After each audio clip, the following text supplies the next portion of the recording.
Olá pessoal, vamos continuar mais uma aula.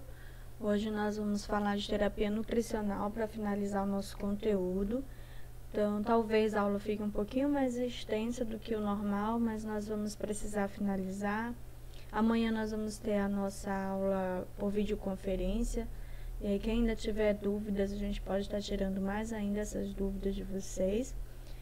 Então, vou continuar falando das terapias nutricionais. Então, a terapia nutricional, ela tem como principal objetivo prevenir e tratar a desnutrição, preparar o paciente para um procedimento cirúrgico e clínico, melhorar a resposta imunológica desse paciente, modular respostas orgânicas, ou seja, tratar, conseguir melhorar a vida desse paciente, da nutrição desse paciente dentro do ambiente hospitalar.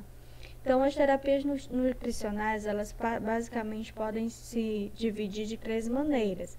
A terapia nutricional via oral, que é normal, alimentando-se pela mastigação, deglutição, normal. Então, que claro, ela pode ser dos tipos de dieta que a gente viu ontem, né? De dietoterapia, e vai ser adotado conforme a necessidade do paciente. Mas quando se fala de terapia nutricional, ela pode ser uma terapia nutricional via oral, se esse paciente ele está saudável o suficiente para conseguir mastigar, deglutir, né? Se fazer o processo mecânico, químico normalmente, bioquímico normalmente, aí não tem a necessidade de fazer as outras. Então, é uma terapia, a gente chama isso de terapia nutricional, via oral. E existe os outros tipos de terapia nutricional, que é a terapia nutricional via enteral e a terapia nutricional via parenteral. A via enteral é através do uso de sondas, que a gente vai detalhar essas vias mais à frente. E a nutrição parenteral é por via endovenosa, ou seja, através dos vasos sanguíneos. Então, nesses casos, a gente precisa verificar essas vias direitinho, conseguir separá-las, porque infelizmente esse é um dos principais acidentes, né, intercorrências que acontecem dentro do ambiente hospitalar, é essa confusão entre via de nutrição enteral e parenteral. Então, entendam que uma via de nutrição enteral é quando o paciente ele vai se alimentar por sondas. E parenteral, quando esse paciente ele vai se alimentar por via endovenosa. É o mesmo alimento da via enteral, vai ser na parenteral? Jamais em tempo algum. Enquanto aqui eu posso dar uma sopa batida, quase líquida, aqui na via endovenosa, intravenosa, os nutrientes desse paciente vêm preparado do laboratório, de forma estéril, tudo certinho, como se fosse um frasco de soro, para conseguir passar por via endovenosa. Ou seja, não é nada de alimentação comum, não é nada de sopa, de café, de suco, de leite. Isso só vai passar através de sonda. Por via endovenosa, são os nutrientes preparados direitinho no laboratório, conforme a solicitação médica, de forma estéril, para poder passar pelos vasos sanguíneos. A gente vai falar dele mais detalhado à frente. Então, é importante saber que existe uma equipe multidisciplinar, né? Então, conforme a Anvisa, essa equipe multidisciplinar nutricional, ela deve ser composta pelo médico, pelo nutricionista, pelo enfermeiro e pelo farmacêutico. Então, é importante que tenha pelo menos um desses profissionais nessa equipe multidisciplinar. Ainda acrescenta outros, que é o fonoaudiólogo. Então, mas a equipe mesmo, os 4 profissionais que devem compor essa equipe, o importante é que sejam esses, tá? Médico, nutricionista, enfermeiro e farmacêutico. Como acontecem os passos para a terapia nutricional?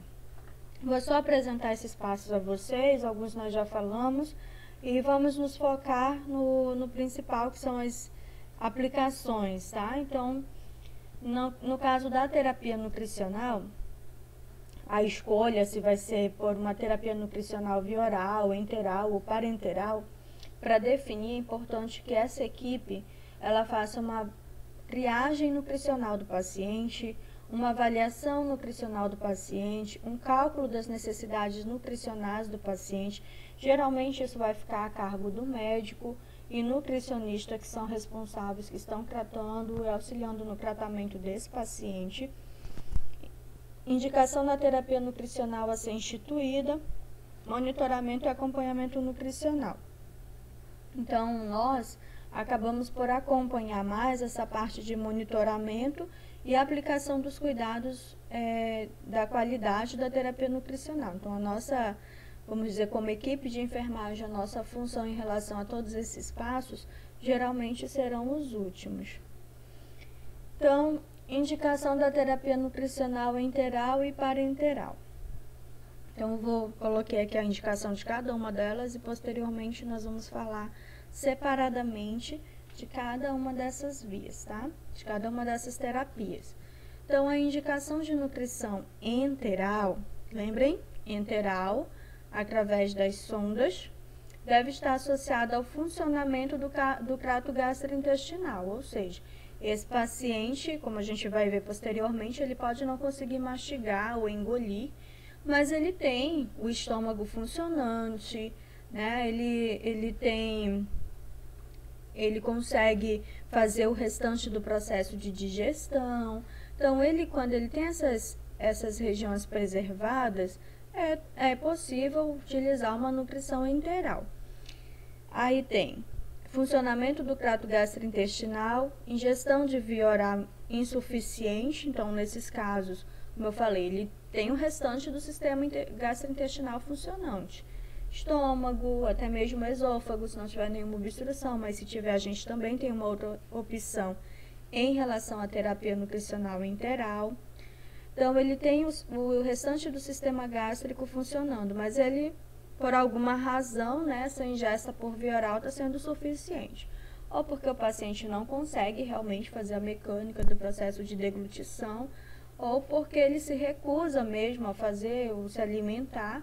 E aí, nesses casos, pode ser uma indicação dessa terapia nutricional enteral. E também, fora essa ingestão de via oral insuficiente, ele pode ter um grau de desnutrição por conta disso também. Perda de peso e presença de disfagia, tá? Disfagia, dificuldade de deglutir. Então, nessas situações é que serão indicadas a nutrição enteral. Indicadas quando existe, né, um funcionamento do trato gastrointestinal, ingestão de via oral insuficiente, perda de peso e presença de disfagia. Então, essas são as principais situações nas quais podem ser indicadas a terapia nutricional enteral. Então, aqui, coloquei mais resumidamente, em geral deve ser indicada para indivíduos com ingestão de via oral menor que 60% da recomendação. Ou seja, esse paciente ele não está conseguindo fazer uma ingestão de pelo menos 60% do que é oferecido. Então, conforme a avaliação que é feita pelo médico, pelo nutricionista, pode ser solicitado que seja realizada uma nutrição enteral. A nutrição parenteral, que é a nutrição realizada, né, através da via endovenosa, colocação de um acesso venoso, deve ser indicada quando há contraindicação absoluta do sistema gastrointestinal, tá? Ou seja, quando ele não está conseguindo, não está funcionando adequadamente, não está conseguindo fazer a absorção dos nutrientes, aí realmente esse paciente ele não tem como fazer, como nutrir as células do seu corpo, se o intestino ele não consegue absorver, se esse sistema não está conseguindo fazer a sua função. E a outra opção que vai ter é a nutrição parenteral, para que esse paciente não morra desnutrido e outras complicações por conta dessa nutrição, falta de nutrição. Então, a nutrição parenteral torna-se uma escolha. Como, por exemplo, né, de indicação, tem-se obstrução intestinal grave, que não tem como reverter ou manter esse sistema gastrointestinal funcionando. Síndrome do intestino curto, é realmente isso, geralmente acontece após o procedimento cirúrgico, no qual há diminuição desse intestino, e esse paciente ele tem dificuldade de fazer a absorção de nutrientes. Fístula enterocutânea de alto débito, tá? Então, a presença de fístula geralmente aparecem depois de cirurgias ou inflamações, complicações que possam existir nesse colo. Fístula, gente, é quando acontece a união de dois órgãos ou tecidos, tá? Próximos. Então, quando acontece essa união, então a gente chama de fístulas. E às vezes essas fístulas que podem acontecer no intestino, geralmente após procedimento cirúrgico ou infecções muito graves, aí pode dificultar o processo de absorção de nutrientes. Então, outra indicação da nutrição parenteral é quando o indivíduo apresentar desnutrição moderada ou grave e após 24 ou 72 horas a oferta por via enteral foi insuficiente. Então, eu tenho um paciente, né, ele entrou, ele está debilitado, o médico prescreve uma nutrição enteral, a gente faz a sondagem do paciente, oferece a dieta prescrita, porém, depois que ele estava ali, mesmo 24 horas, 72 horas depois, nós não notamos nenhum tipo de melhora. Aí, nesse caso, o médico encaminha ele para o centro cirúrgico, ou no próprio, se for numa UTI lá no próprio leito, pode ser feito um acesso para que o paciente ele receba uma nutrição parenteral, porque significa que ele começou uma nutrição enteral através da sondagem, não resolveu, ele continua com a mesma situação, 24, 72 horas depois. Aí o médico, ao observar isso, ele solicita que esse paciente ele faça uso de uma nutrição parenteral. Okay? Então, quando se fala do que é e as indicações, coloquei logo aqui no início para vocês. Nutrição parenteral, utilizada através de sondas. Nutrição enteral, realizada através da sondagem nasogástrica, nasoentérica, a gente vai ver daqui a pouco. E a nutrição parenteral é aquela feita através da via endovenosa. E aí tem a indicação de cada uma delas, como eu acabei de falar para vocês. E agora nós vamos continuar, né, falando de forma muito mais específica quanto ao cuidado, tipos de sonda, sobre as vias. Então, lá na nutrição enteral, que nós sabemos que é através da sondagem, então a gente vai começar falando das vias de acesso de terapia nutricional enteral. Então, essa terapia nutricional ela vai ser realizada por meio de sondas. Essas sondas podem ser nasoenterais, as sondas nasoenterais em posição gástrica, duodenal ou jejunal. Mas também a terapia nutricional enteral, ou nutrição enteral, como queiram chamar, elas podem ser feitas através das ostomias, que geralmente inclui gastrostomia e jejunostomia. Essa última aqui é instalada pelo médico de forma cirúrgica. Nós apenas mantemos. Aí eu detalhei ela nas imagens para vocês e coloquei aqui, ó. A terapia nutricional, a terapia nutricional enteral pela via nasogástrica, tá? Ou nasoenteral. Então, pela via nasogástrica, a sonda, ela entra pelo nariz, né, e passa pelo esôfago e chega até o estômago. Então, nasogástrica, a sonda, o final da sonda está presente no estômago. Então, ela passa, faz a medição, responsabilidade do enfermeiro passar essa sonda. O técnico de enfermagem auxilia e faz a manutenção, os cuidados de fixação dessa sonda, troca do equipo, mas a função quanto à passagem da sonda é do enfermeiro.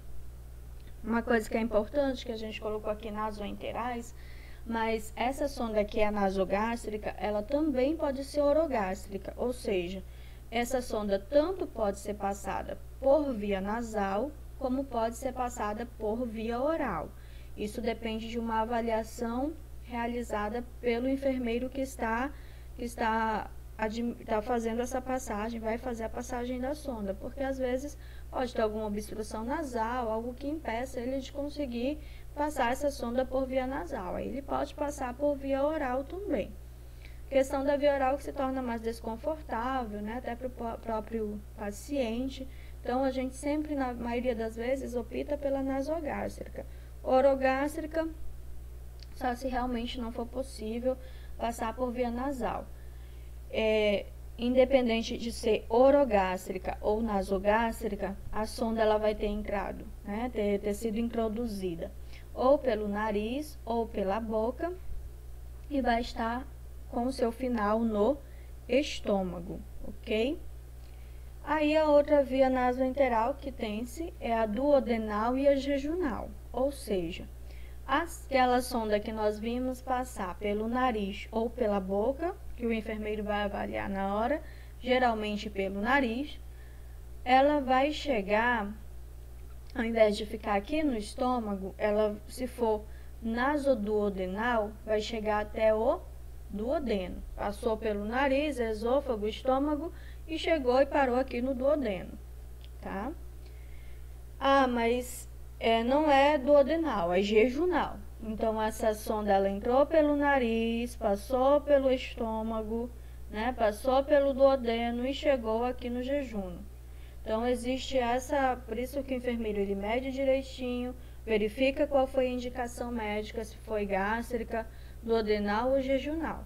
É importante porque quando nós administramos a dieta, nós temos que atentar para o tempo que vai passar essa dieta. Então, o médico ele prescreve, mas quanto mais longe essa sonda for em relação ao intestino, mais lenta às vezes essa dieta vai ter que passar.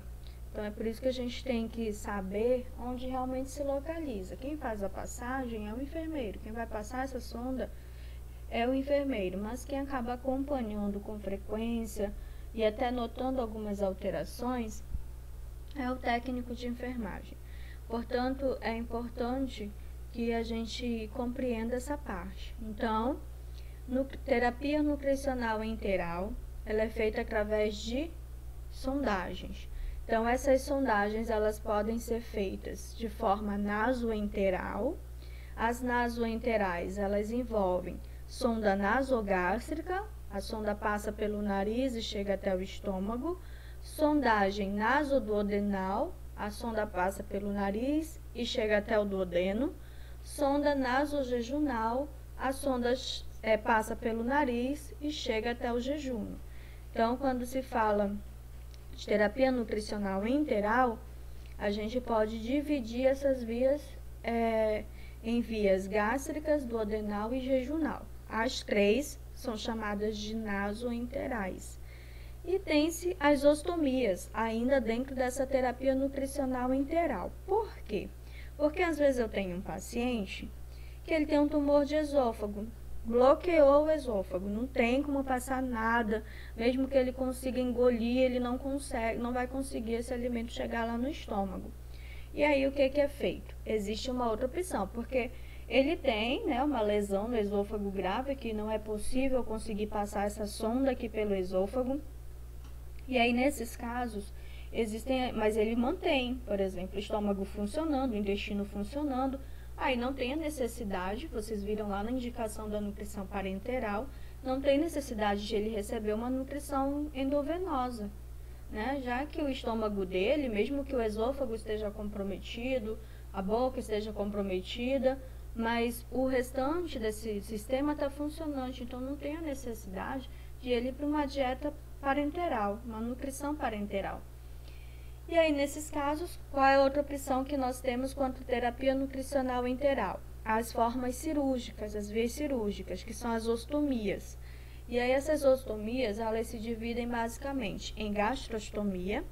A gastrostomia é quando o médico ele faz uma abertura no abdômen, conecta a sonda a essa abertura, né? Coloca um tubo nessa abertura e aí a dieta é administrada diretamente no estômago, sem passar por aquele processo de sonda passa pelo nariz, vai pelo esôfago, porque se isso está acontecendo é porque o paciente ele não tem condições de receber uma sondagem dessa maneira. Então, é feita cirurgicamente a gastrostomia e colocada na região abdominal. Esse tubo, né, fica instalado Esse catéter vai ficar instalado justamente para conseguir administrar essa dieta constantemente para o paciente. Aí o restante vai estar funcionando, porque foi administrado diretamente no estômago e o restante do processo vai ser feito pelo intestino, estômago, absorção e tudo mais. Mas existem situações que o paciente ele já tem comprometido, às vezes, toda essa parte superior, toda essa parte antes aqui. Quando isso acontece, é feito então a jejunostomia. A jejunostomia é semelhante à gastrostomia. A diferença é que na gastrostomia, o tubo que foi instalado de forma cirúrgica, né, foi feita a abertura e colocado esse tubo, ele foi colocado no estômago, lá na gastrostomia. Na jejunostomia, esse tubo vai ser colocado no jejuno, diretamente no intestino delgado. Tá? Então, é essa diferença que tem em relação às ostomias, tá? Então, tenham bastante atenção em relação a isso. Releiam, leiam constantemente, vocês vão ver isso novamente em outras disciplinas. Geralmente é muito pincelado, ou então a gente revê de forma muito básica, e é importante vocês já terem essa base em relação à nutrição. Então, terapia nutricional enteral basicamente se dividem em nasoenterais e ostomias. Então, as vias de terapia nutricional enteral, elas se dividem em nasoenterais e ostomias. As nasoenterais podem ser gástricas, duodenal ou jejunal, e as ostomias podem ser gastrostomia e jejunostomia. Ostomias são as formas, as vias cirúrgicas. Então, aqui a gente tem uma gastrostomia. Foi feita a colocação cirúrgica desse catéter para que o paciente ele consiga, né, se alimentar. E aqui foi feita, aqui é uma nasoenteral, né? Não se sabe se é gástrica ou não, isso vai depender do prontuário, mas foi passado, né, nasoenteral foi passado pelo nariz, e aí a gente consegue ver lá no prontuário se é nasogástrica, nasoduodenal ou nasojejunal. Então, a principal indicação das ostomias, que são as formas cirúrgicas que nós acabamos de ver, são a disfagia primária, dificuldade para deglutição, alterações peristálticas dos movimentos do esôfago para conseguir fazer com que o alimento ele chegue até o estômago. Geralmente essa dificuldade dessa peristalse, né, acontece depois que a pessoa tem um acidente vascular encefálico, famoso derrame, como vocês conhecem, nome popular, traumas, processos obstrutivos, câncer também na região cerebral, sem previsão de alimentação por via oral, então não tem condições de ele se alimentar e nem previsão de quando ele vai se alimentar por via oral. Então, nessas circunstâncias, é indicado uma via e, lembrem, está mantendo a função lá do intestino. Então, se ele está mantendo essas outras funções, aí nesses casos é utilizado essas vias cirúrgicas, as ostomias. Aí tem as outras indicações, né? Como via nasoentérica não disponível, como eu falei para vocês, às vezes não tem condições de passar nenhuma sonda por via nasogástrica, né? E por via nasal ou oral. E aí, nesses casos, esse paciente pode necessitar da ostomia, que são as vias cirúrgicas. Na terapia nutricional com duração maior de que 6 a 8 semanas, porque aí já não tem mais condições de ele ficar com essa sonda por via nasal ou oral. Aí, quando ele vai passar mais tempo do que isso, aí o médico geralmente faz a indicação da solicitação de uma gastrostomia ou jejunostomia. Intolerância à sonda nasoentérica, né? Tem paciente que realmente não consegue manter essa sonda, ou por alergias ou reações. Então, nessas situações, as ostomias elas podem ser solicitadas também. Pós-operatório de cirurgias de grande porte no aparelho digestivo, remoção, né, no caso a bariátrica, que é a gastrectomia, remoção de parte parcial ou total do estômago. remoção parcial ou total de alguma parte do intestino. São situações, são consideradas cirurgias de grande porte. E aí nessas situações, o paciente às vezes já sai do centro cirúrgico com essas vias cirúrgicas de gastrostomia ou jejunostomia. Então a gente já até se prepara em relação ao pós-operatório para receber pacientes que estejam fazendo uso desse tipo de vias de alimentação. E aí eu coloquei aqui para vocês alguns tipos de sonda.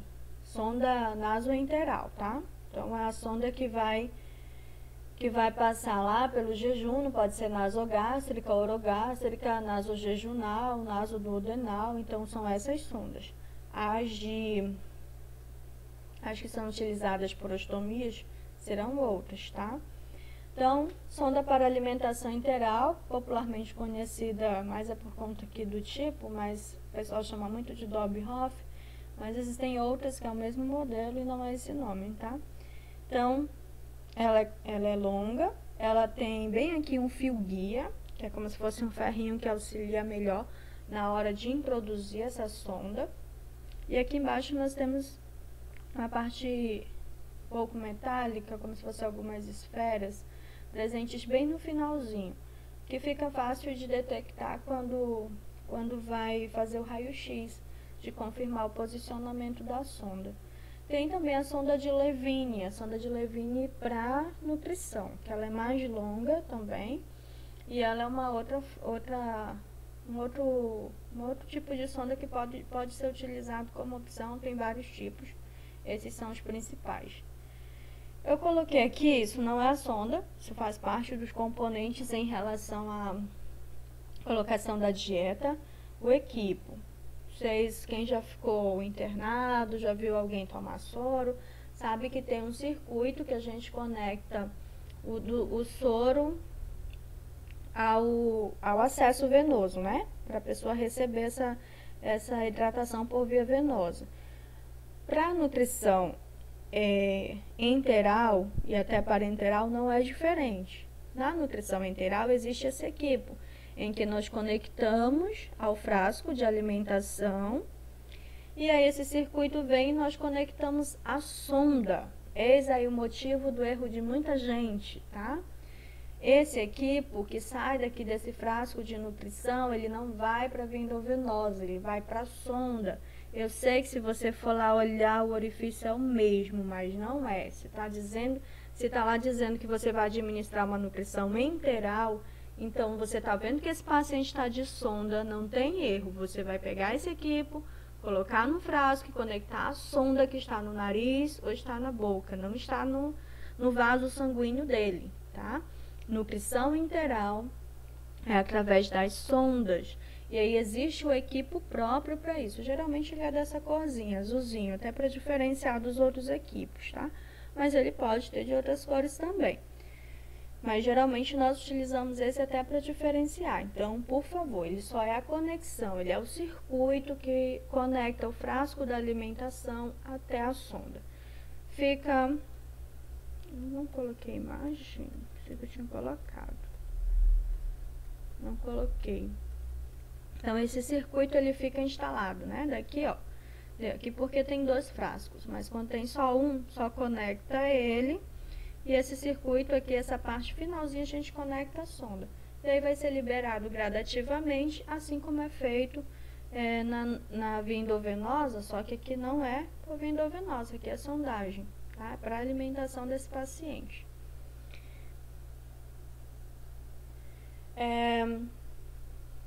Uma outra situação que existe dentro da nutrição enteral é a gavagem, tá? Então, a gavagem, ela faz parte dessa terapia nutricional enteral. Eu sempre coloco ela em particular, porque eu já vi gente confundindo gavagem com alguma coisa endovenosa, e não é, tá? Gavagem é uma via de nutrição enteral. A sonda é passada pelo nariz normalmente. A diferença é que esse alimento ele vai ser administrado pela gravidade. Por isso que é uma alimentação através de catéter oronasogástrica ou jejunal. ela é realizada por ação da gravidade lentamente. Quando que é indicada a gavagem? Geralmente a gavagem vai ser indicada para recém-nascidos que se encontram ainda enfermos para poder sugar. Eles não conseguem sugar e aí a gente faz a nutrição por gavagem. O enfermeiro vai lá, passa a sonda no recém-nascido e a gente administra o leite materno por essa sonda. E aí não tem condições desse leite materno ficar lá gotejando. E a gente administra através da seringa de 20 ml, colocamos o leite que foi ordenhado, né, e vai passando do mesmo jeitinho. Eu vou colocar o vídeo daqui a pouquinho para vocês verem como faz, mas é desse jeitinho mesmo, tá? E prematuros sem coordenação de sucção, deglutição ou respiração desenvolvidas também é uma indicação para fazer essa nutrição, tá? Para fazer esse tipo de nutrição por gavagem. Só para nós finalizarmos, amanhã eu finalizo com vocês pela videoconferência, mas para nós finalizarmos essa parte, nós vamos falar dos cuidados da terapia nutricional enteral. Manter a cabeceira do paciente elevada em 45 graus. Tenho certeza que você não come deitado, né? Você come no mínimo numa posição com a sua cabeça um pouco levantada, né? Não tem como competir. Então, para o paciente, por mais que ele não esteja falando, né? Por mais que ele esteja ali acamado, é do mesmo jeito, mesmo que esteja na sonda. Antes de nós administrarmos a dieta, colocar esse paciente na posição com a cabeceira desse paciente elevada, sentado se possível. Os frascos, porque corre o risco de ele ter uma broncoaspiração, tá? Ou seja, se refluxo, esse alimento retornar e esse paciente broncoaspirar, ou seja, o alimento vai para o pulmão e ele acaba tendo uma série de complicações. Então, a gente utiliza a cabeceira elevada. Os frascos da dieta enteral não poderão ficar estocados nas unidades de internação. Isso é muito importante. Não adianta ter um monte de frasco, tem validade e a gente tem que atentar para elas, que geralmente é de 6 horas em temperatura ambiente e de 24 horas sob refrigeração. A infusão deverá ser interrompida durante o transporte intra-hospitalar e durante a realização de procedimentos que requeiram a cabeceira baixada. Então, é importante atentar também para isso. Instalar a dieta enteral preferencialmente em bomba de infusão. Eu vou explicá-las amanhã com uma atenção melhor. Identificar o equipo, mostrei para vocês o que é o equipo, porque nós devemos trocá-lo a cada 24 horas. Esse é o ideal. Avaliar a capacidade do cliente para tolerar essa dieta e a gente verifica se ele está tendo qualquer uma dessas alterações aqui abaixo, distensão abdominal, náusea, vômitos. Desligar a dieta pelo menos 15 minutos antes de nós realizarmos qualquer procedimento que possa estimular tosse, vômitos. No caso, por exemplo, o banho no leito, que a gente movimenta o paciente com uma frequência muito grande. Se esse paciente ele estiver recebendo a dieta antes disso, então nesse caso é importante, antes de você começar o banho no leito, desligar aí essa dieta, parar essa dieta uns 15 minutinhos. Importante, higienizar a cavidade oral. Desculpa, eu apaguei outra parte aqui, mas é conforme o protocolo de cada hospital, tá? Então, higienizar a cavidade oral, bucal, como queiram chamar. Por quê? Por mais que o paciente ele esteja utilizando sonda, né? Ah, professora, mas ele nem está mastigando, né? Ele nem está usando os dentes. Para que eu vou fazer a higiene?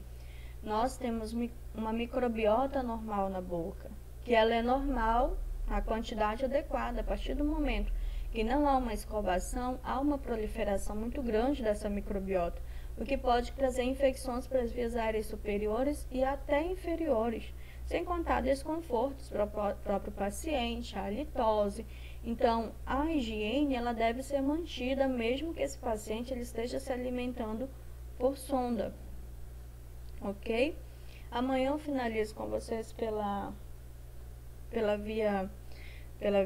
vídeo a nossa parte de terapia nutricional parenteral, ok? Que aí fica até melhor para vocês tirarem as dúvidas de vocês. Então, eu fico pelo WhatsApp para tirar as dúvidas. Qualquer coisa, estamos aí para esclarecer, né? Tirar muitas dúvidas que eu sei que existem em relação a esse conteúdo. É importante que realmente vocês aprendam sobre essa parte.